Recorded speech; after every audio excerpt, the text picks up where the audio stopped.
नाज़रीन, बंगुल देरे वासिन 2023 साल के सुठो करार न ॾींदे चयो त साल 2023 महांगाई जो साल हो। उम्मीद त हिन साल महांगाई घटि थींदी।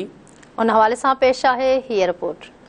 कोट बंगलो सिटी में जिते गुज़िरियल साल 2023 जे हवाले सां अवां जी शहरियुनि सां ॻाल्हि ॿोल करंदासीं त गुज़िरियल साल 2023 उन्हनि लाइ कीअं साबित रहियो। गुज़री वियो आहे साल तमामु ॾुखियो गुज़रियो आहे ऐं महांगाई तमामु जेको आहे सो उरूज ते रही।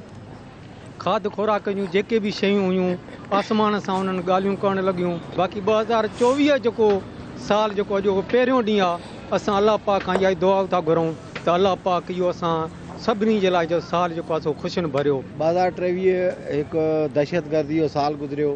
काफ़ी असांजा जवान बि शहीद थिया। उनखां पोइ असांजी सहाफ़त ते जेको आहे सो कदगन लॻाया विया।